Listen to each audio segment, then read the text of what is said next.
Since the past 19 months, Nifty has given more than 100% returns to its investors. And I am sure कि आपने भी ऐसे companies में invest किया होगा जहां पर आपको ट्रिपल डिजिट ग्रोथ दिखा है। और अगर आपने बाय चांस कोई अदानी ग्रुप के शेयर में इन्वेस्ट किया होगा, हो सकता है आपने 4 डिजिट ग्रोथ का स्वाद चखा हो।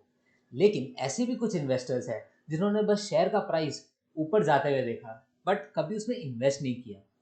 लेकिन the more important question here is, क्या आपका पोर्टफोलियो ट्रिपल डिजिट से ग्रो हुआ है? For most of the retail investors the answer is a no. तो फायदा क्या हुआ इक्विटी में इन्वेस्ट करने का? आप रिस्क भी ले रहे हो, उस रिस्क के अगेंस्ट आपको रिटर्न्स भी मिल रहा है, लेकिन आपका जो मेन ऑब्जेक्टिव है अपना वेल्थ कंपाउंड करना या अपना वेल्थ ग्रो करना या आपका ओवरऑल पोर्टफोलियो को लॉन्ग टर्म में ग्रो करना, वो ही अचीव नहीं हो पा रहा। तो फायदा क्या हुआ इक्विटी में इन्वेस्ट करने का? तो इसके दो मेन रीजंस है जो हम next part of the video में एड्रेस करेंगे कि क्यों आपका पोर्टफोलियो ट्रिपल डिजिट ग्रोथ नहीं दिखा रहा है, जबकि आपके मल्टी बैगर्स जो आपके स्टॉक्स है उधर आपको ट्रिपल डिजिट का ग्रोथ दिख रहा है।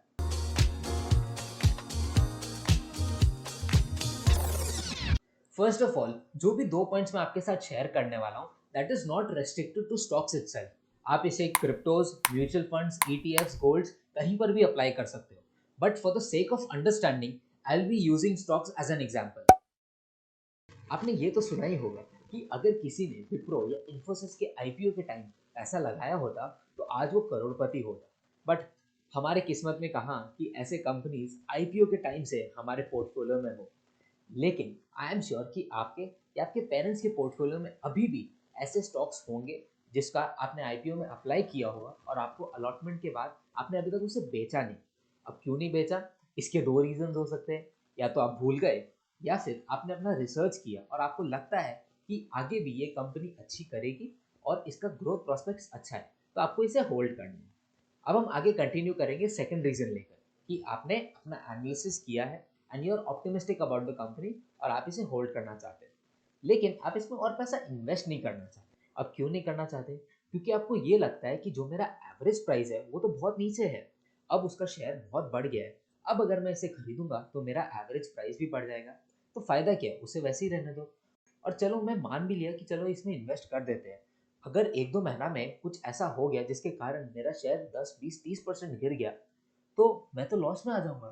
तो इससे अच्छा अभी प्रॉफिट में हूँ तो अभी रहने दो, क्या फायदा है इसमें और इन्वेस्ट करने का? और यहीं पर हम जैसे रिटेल इन्वेस्टर्स गलती कर बैठते हैं। हमें ये लगता है कि एक बार अगर हम कोई कंपनी में इन्वेस्ट कर देते हैं तो उसके बाद और क्यों इसे परचेस करना है, हमें क्यों और इसमें पैसा लगाना चाहिए। आप ये इमेजिन कीजिए, सपोज आज वो शेयर का प्राइस 300 रुपीज़ है, आपने ये शेयर 100 रुपीज़ में परचेज किया था, 200% वहाँ से इंक्रीज हो चुका है। अब नेक्स्ट 5 ईयर्स में आपको क्या लगता है कि क्या ये शेयर का प्राइस 600 700 या 1000 रुपीज़ होगा, या 300 रुपीज़ होगा, या फिर 100 रुपीज़ होगा? आई एम श्योर कि आपको यही लगता है कि ये शेयर का प्राइस 600 700 या 1000 रुपीज़ ही होगा, तभी आप इसमें इन्वेस्टेड रहना चाहते हो। तो अगर आप ऐसे देखो कि ये 1000 रुपीज़ का अगर शेयर होगा, तो क्या आपको 300 रुपीज़ आपको महंगा लग रहा है? ऑब्वियसली नहीं लग रहा होगा। अगर आप लॉन्ग टर्म इन्वेस्टिंग कर रहे हो तो आपको हमेशा ये देखना चाहिए कि फ्यूचर में ये कंपनी कहाँ जा रही है। मार्केट तो वॉलेटाइल रहेगा ही, आज नहीं तो कल आपका कभी ना कभी शेयर गिरेगा, कभी ना कभी बढ़ेगा। ये तो मार्केट वॉलेटिलिटी है, but what matters is the company. अगर आपको कंपनी के ऊपर भरोसा है कि अगले 5 साल पे ये कंपनी अच्छा करेगी, प्रॉफिट इसका बढ़ेगा, तो नेचुरली शेयर का प्राइस भी बढ़ेगा। तो अगर आपको फ्यूचर के लिए आप अपना पैसा इन्वेस्ट कर रहे हो, तो इट डज नॉट मैटर कि वो 100 से 300 हो गया हो, वो 300 से अभी 1000 तक जा सकता है। तो आपको ये देखकर आपको कंपनी में इन्वेस्ट करना चाहिए।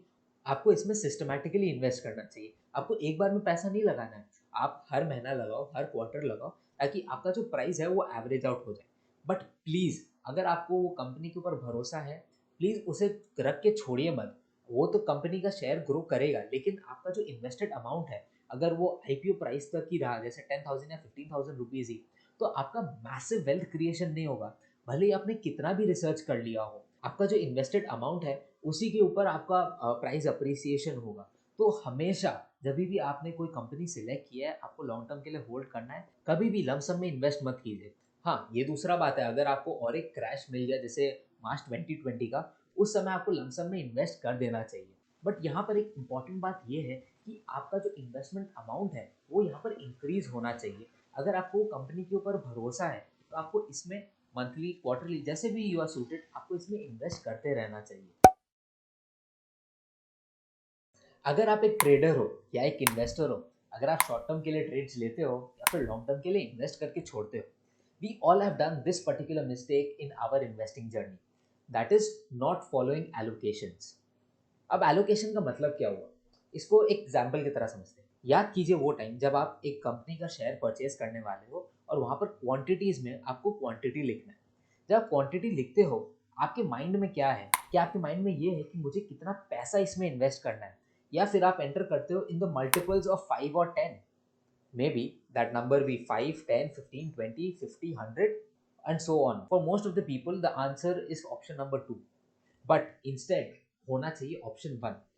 और यही चीज़ आपको ध्यान रखनी है जब भी आप अपने इन्वेस्टमेंट्स कर रहे हो या फिर अगर आप ट्रेड भी ले रहे हो, आपको ये पता होना चाहिए कि मुझे कितना पैसा इसमें इन्वेस्ट करना है। ये नहीं कि कितने शेयर्स मुझे अवेलेबल होंगे, बल्कि मुझे कितने पैसे इसमें इन्वेस्ट करने हैं। मेरे पिछले वीडियो में मैंने आपको ये बताया था, it does not matter how many shares you hold, it is about how much money you are investing in that company. तो अब जब भी आप अपने इन्वेस्टमेंट्स देख रहे हो, आप लॉन्ग टर्म के लिए इन्वेस्ट कर रहे हो या फिर आप ट्रेड्स भी ले रहे हो, आपके दिमाग में ये चीज़ होना चाहिए कि मुझे कितना कैपिटल इसमें डिप्लॉय करना है या इसमें इन्वेस्ट करना है। उसके बेसिस में आपको ये डिसाइड करना है कि कितने नंबर ऑफ शेयर्स मुझे अवेलेबल होंगे। It can be 21, it can be 48, it can be 73, जो भी नंबर ऑफ शेयर्स हो सकते हैं। It can be 10 as well, ऐसा नहीं है कि 10 है तो कुछ गलत है, ये 10 भी हो सकता है। The more important thing here is कि आप कितना पैसा इसमें इन्वेस्ट कर रहे हो। इसमें आपको एलोकेशन देखना है कि आपके पोर्टफोलियो का कितना अमाउंट इसमें एलोकेटेड है, that is more important. So this is the end of this particular video.